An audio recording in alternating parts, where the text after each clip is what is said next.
오늘 말씀은 베드로전서 3장 8절에서 12절까지입니다. 베드로전서 3장 8절부터 12절 말씀. 우리 한 목소리로 읽도록 하겠습니다. 마지막으로 말하노니 너희가 다 마음을 같이하여 동정하며 형제를 사랑하며 불쌍히 여기며 겸손하며 악을 악으로 욕을 욕으로 갚지 말고 도리어 복을 빌라. 이를 위하여 너희가 부르심을 받았으니 이는 복을 이어받게 하려 하심이라. 그러므로 생명을 사랑하고 좋은 날 보기를 원하는 자는 혀를 금하여 악한 말을 그치며 그 입술로 거짓을 말하지 말고 악에서 떠나 선을 행하고 화평을 구하며 그것을 따르라. 주의 눈은 의인을 향하시고 그의 귀는 의인의 간구에 기울이시되 주의 얼굴은 악행하는 자들을 대하시느니라 하였느니라. 아멘. 다시 한번 이제 고난에 대해서 굴복하지 말 것을 강력하게 강조하는 우리 베드로 목사님을 만나게 되죠. 8절 보면은 마지막으로 말하노니 이렇게 나오고 있습니다. 여기서 이제 마지막이라고 하는 것은 문자 그대로만 해석하면 안 되겠고요. 이만큼 강조한다 이렇게 보면 돼요.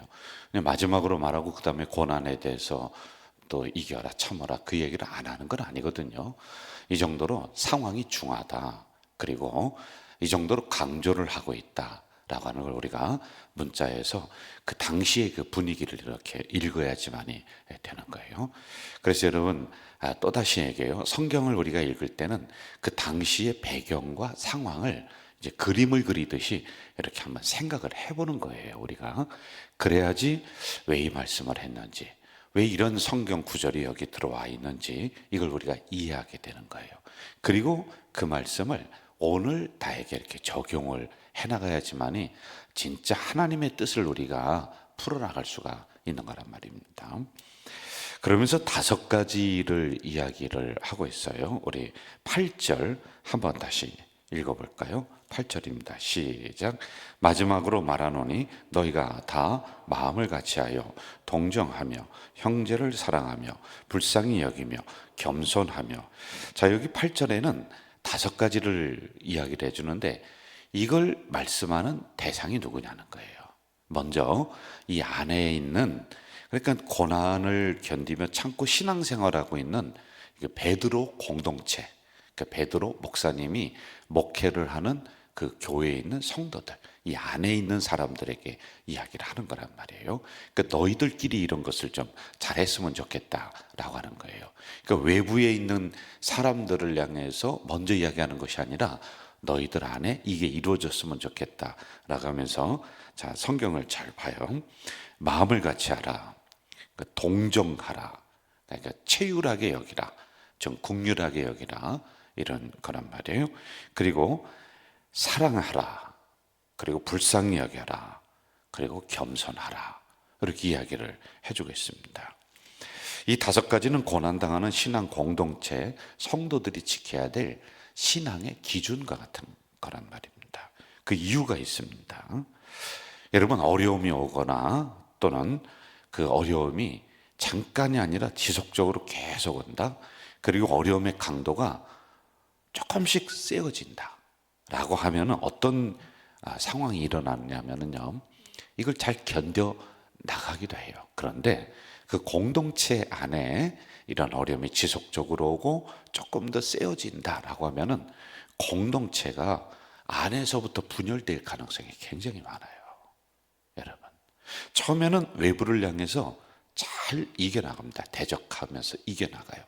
그런데 이게 지속적으로 오고 강도가 조금씩 세워진다라고 하면은 이제는 이 어려움의 원인을 내부에서 찾는 거예요. 누구 때문에, 누구 때문에. 그러면서 안에서부터 분열이 일어날 가능성이 많이 있는 그런 말입니다.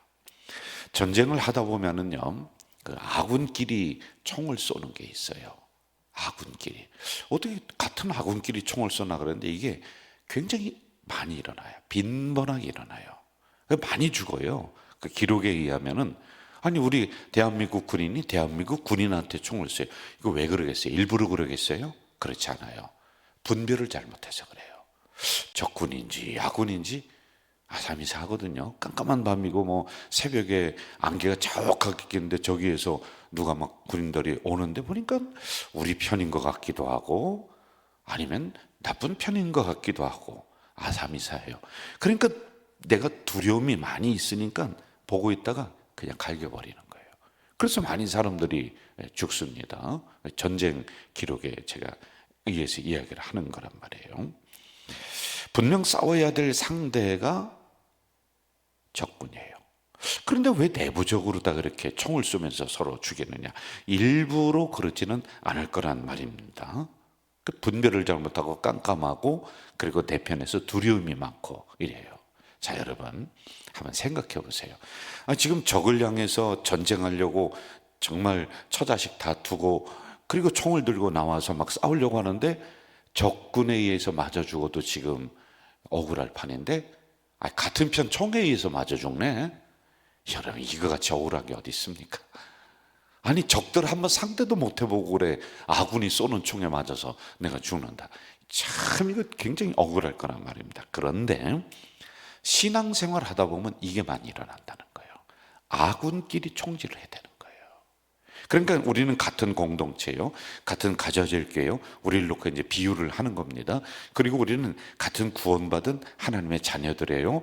그리고 특별히 우리는 식구, 같은 밥을 먹는 식구, 같은 말씀을 먹는 식구. 그러니까 김명서 담임 목사를 통해서 말씀을 함께 먹는 식구란 말이에요. 이거 소중한 거예요. 그런데 우리들 안에 우리끼리 총을 쏘는 일이 일어난다는 그런 겁니다. 분명히 싸워야 될 대상이 사단입니다. 불의, 부정직.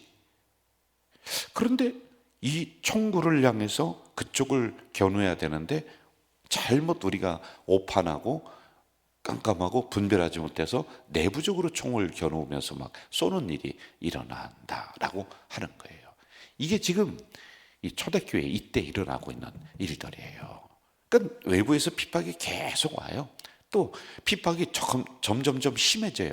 그러니까 이걸 참고 견디다가 나중에는 너무 힘드니까 내부적으로 다 분쟁이 일어나는 거예요. 그러자 베드로 목사님이 얘들아 너희들이 먼저 형제 사랑하고 그리고 긍휼히 여기고 불쌍히 여기고 겸손해야 돼. 그리고 마음을 같이 해야 돼. 안 그러면은 외부에 있는 적들을 물리칠 수가 없는 거야.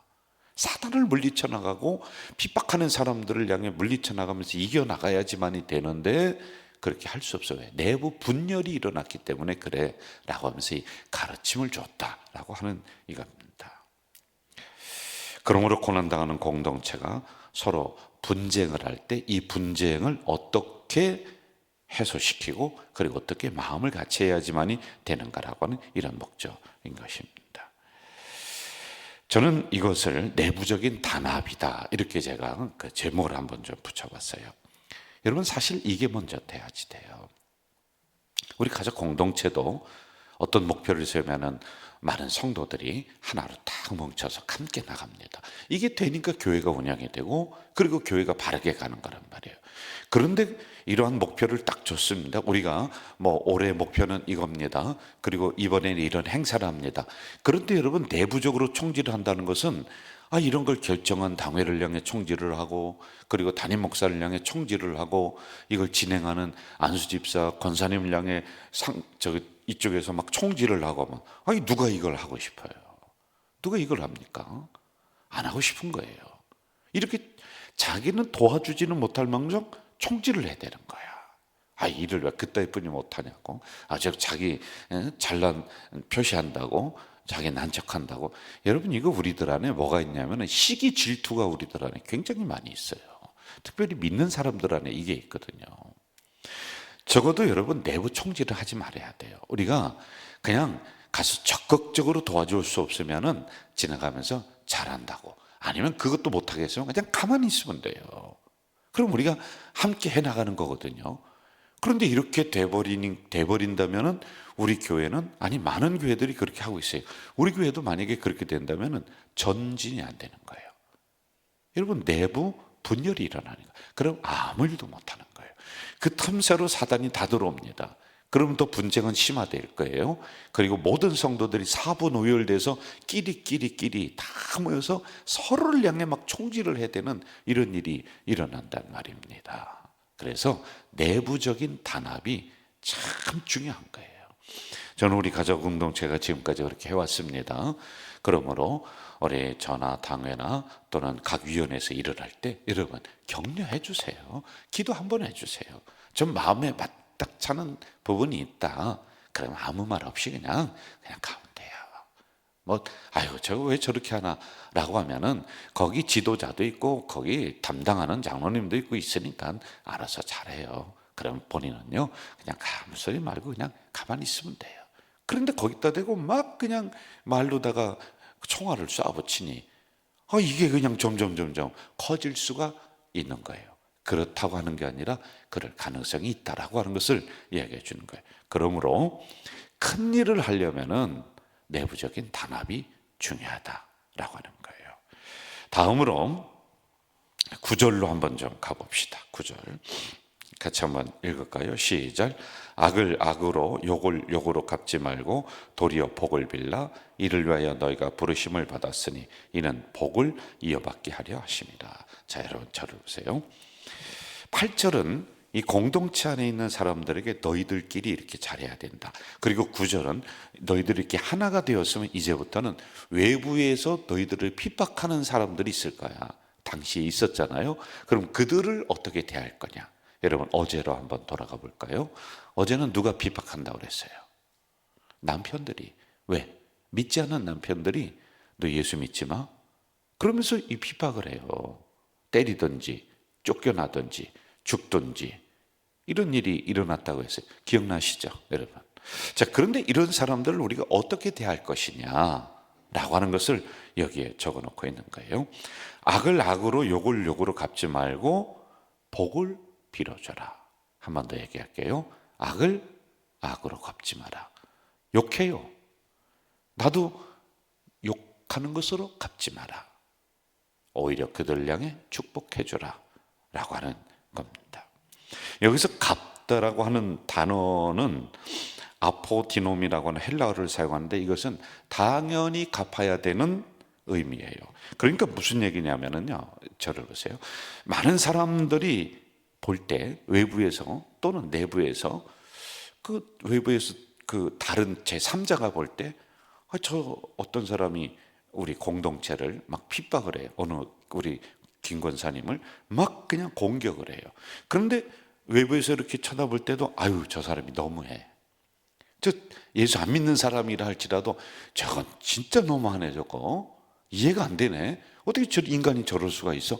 그렇다 할지라도 이게 갚다라고 하는 거예요. 당연히 그렇게 갚을 만한 상황이에요. 욕을 하는데 우리는 욕을 100마디를 얻어먹어. 그래서 김 권사님이 있다가 한마디 욕을 했어. 그 당연해. 욕 한마디가 뭐야? 10마디라도 해야지. 괜찮아, 그 정도는. 그렇다 할지라도 라고 하는 뜻이라는 거예요. 이해가 돼요? 여러분? 다시 한번 이야기할게요. 외부에서 핍박을 해요. 막 누가 나를 때렸다고 쳐봅시다.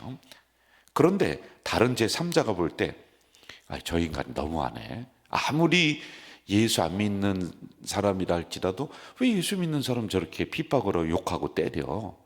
라고 하는 이런 상황에 내가 당연히 갚아야 돼. 나도 맞을 수만 없어. 그러니까 나도 같이 싸웠는데 사람들이 볼 때 괜찮아. 그 정도는 그래도 할 수 있지. 저 사람이 얼마나 그 예수 믿는 사람 핍박하고 당신을 욕하고 그랬는데 그 정도는 괜찮아 라고 하는 상황을 갚다 라고 하는 거예요. 이해가 되셨죠? 네. 당연히 우리가 해도 사람들이 욕하지 않는, 당연히 그 정도는 해도 돼 라고 하는 이런 상황이란 말이에요. 그렇다 할지라도 그렇게 하지 말라는 거예요. 이해가 되셨죠? 그렇다 할지라도 그렇게 하지 마라 라고 하는 것입니다. 오히려 그들을 향해 복을 빌어주라는 거예요. 참 희한해요. 복을 빌라. 복을 빈다는 것은 율로쿤테스라고 하는 그 헬라어인데요. 원어의 뜻을 제가 봤더니 저주의 반대말로 축복을 해주어라. 좋은 말로 대해라. 여러분 이거 가능해요? 속쓰리죠. 어떻게 이걸 하겠습니까? 그냥 성질대로 팔고도 붙이고 저 인간 그냥 안 두고 싶어요. 그렇게 해서 내가 팔고도 붙이고 나가서 한번 줘봤어요. 그런데 다른 사람을 볼 때 아유 괜찮아, 그 정도면 저 인간 한 짓을 봐, 그 정도는 아무것도 아니야, 아유 김 집사 잘했어, 박 집사 잘했어 라고 할 만한 상황이라 할지라도 축복해 주라는 거예요. 복 빌어 주라는 거예요. 저 같으면 못하겠어요. 여러분 하겠습니까? 못할 것 같아요. 자, 그런데 여기에 비밀을 숨겨놨어요. 왜 그러냐, 그 이유와 그리고 비밀을 이 안에 하나 담아놨습니다. 다시 9절로 가봐요. 9절 같이 읽어볼까요? 시작. 악을 악으로 욕을 욕으로 갚지 말고 도리어 복을 빌라. 이를 위하여 너희가 부르심을 받았으니 이는 복을 이어받게 하려 하심이라. 잘 보세요. 이렇게 하는 이유가 있습니다. 이거는 예수 안 믿는 사람이 그렇게 하든 아니면 내부에서 나를 너무 같은 성도인데 힘들게 그래도 참아, 그래도 복 빌어줬어, 그렇게 하는 게 속이 쓰려, 너무 힘들어요. 그런데 그렇게 해야 되는 이유는 너희들이 복을 이어받게 하려고 하는 하나님의 뜻이 있는 거예요. 그러니까 초점이 뭐냐면은 그렇게 참는 성도들, 저 핍박하는 사람들, 욕하는 사람들 내버려둬. 그들은 그들 나름대로 내가 심판할 거야. 그런데 이것을 너희가 대하는 너희의 태도, 이것을 보면서 하나님이 왜 참아라, 왜 복을 빌어라 하느냐면은요, 우리를 복되게 하시려고. 그런데 그 복도 참 여기 단어가 기가 막혀요. 복을 이어받게 한다는 거예요. 이어받게 한다. 여러분 식사 어제 맛있게 하셨죠? 그러면 한 번 식사하고 일주일간 굶어요? 아니에요. 같은 밥 또 먹어야 돼요. 이어서 먹어야 돼요. 그렇지 않습니까? 여러분 복도 나는 10년 전에 한 번 복 받았어, 그거 가지고 어떻게 삽니까? 날마다 복이 임하는 거예요. 할렐루야. 때마다 복이 임하는 거예요. 시마다 복이 임하는 거예요. 그래야 우리가 살아간단 말입니다.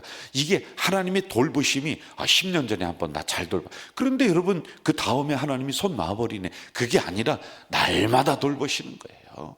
날마다 일용할 양식을 주시는 거예요. 이게 복을 이어받게 하는 거예요. 그래야 우리는 살아가는 존재예요. 여러분 오늘도 하나님이 여러분과 함께 하실 줄 믿습니다. 10년 전에만 함께 한 게 아니에요. 오늘도 하나님의 동행하심은 이어서 동행해 주시는 거예요. 이게 바로 이어받는 복입니다. 어떻게 우리가 한 끼 먹고 한 달을 견디고 한 번 복 받고 10년을 견디고, 여러분 우리 다 거지 돼 버리는 거예요. 하나님이 시시때때로 복을 주시는 거예요. 그리고 그 복도요 나에게만 끝나는 것이 아니라 자손에게 가네. 세상에 자손 만대로 이르는 이 복이 있는 거예요. 그래서 여러분 내가 속쓰려도요 가서 진짜 주어받고 싶어요. 진짜 저 인간 고소하고 싶고 상대도 안 하고 싶어요. 상대하지 마세요. 가서 일부러 가서 당신 축복합니다 막 이렇게 하면요 그 사람이 어떻게 할 줄 알았어요? 이 인간 또 나 놀린다고 또 와서 코피 터치게 할 거예요. 그러니까 상대하지 말고 그냥 뒤에서 그냥 복 빌어줘. 하나님 몰라서 그러니 그래도 저 영혼 구원받게 해주세요. 일부러 가가지고 막 이야기하고 그렇게 말이 섞여져서 안 통하는 사람이 있어요. 굳이 쫓아가서 이렇게 할 필요 없이 그냥 여러분이 상대하지 말고 그냥 있는 자리에서 복이나 빌어. 복 빌어주는데 잘 되게 해주세요, 부자 되게, 그 소리 안 나올 수 있어요. 근데 일부러 그렇게 하지 말고요, 이 정도는 할 수 있잖아요. 하나님 저 영혼 참 영혼이 불쌍해요. 저 몰라서 그러는데 구원받게 해주세요. 이건 우리가 해줄 수 있잖아요. 그렇죠? 이게 최고의 복 아닙니까? 이런 걸 의미하고 있는 거란 말입니다. 이제 정리하겠습니다. 10절과 11절 보면서 마무리합시다. 같이 한번 읽어볼까요? 시작. 그러므로 생명을 사랑하고 좋은 날 보기를 원하는 자는 혀를 금하여 악한 말을 그치며 그 입술로 거짓을 말하지 말고 악에서 떠나 선을 행하고 화평을 구하며 그것을 따르라. 좋은 날 보기를 원하는 자들이란 현재적인 의미도 있어요. 현재 좋은 날이 이루어진다라고 하는 의미도 있는데 더 강한 뜻은 내세적인 의미가 있습니다. 이게 무슨 얘기냐면은 영생을 사랑하는 그리스도인, 천국을 소망하는 그리스도인, 다가올 하나님 나라를 소망하는 그리스도인들은 이 좋은 날 보기를 원하는 자들이란 뜻이에요. 그러니까 항상 현재적인 거로만 보면 안 돼요. 미래적인 것으로도 봐야지 돼요. 천국, 복, 그 현재적인 것만, 땅의 것만 생각하면 안 된다, 이런 거예요. 자, 이런 성도들은 네 가지 얘기예요. 혀를 금하며 악한 말을 하지 마라. 그리고 거짓말하지 마라. 선을 행하라. 화평을 구하라. 여러분, 저를 보세요. 여기 제가 무슨 더 특별한 설명을 붙여야 될 만한 그런 단어들이 있습니까? 무슨 얘기인지 아세요? 지지난주에 목사는 괴물이다라는 얘기를 제가 한번 한 적이 있어요. 맞죠? 그러면서 그 설교하는 중에 이런 얘기 했어요. 예수님의 가르침 중에 많은 부분이 교리적인 부분도 있지만은 우리의 인격적인 부분, 윤리적인 부분, 도덕적인 부분, 여기에 초점을 많이 맞추었다. 여러분, 베드로 전서도 이렇게 쭉 보세요. 초점이 여기에 많이 맞춰져 있어요. 그리스도인이라고 하면서 열매가 형편없는 거야. 아니, 열매가 맺히질 않는 거야. 엉뚱한 열매를 맺히는 거예요.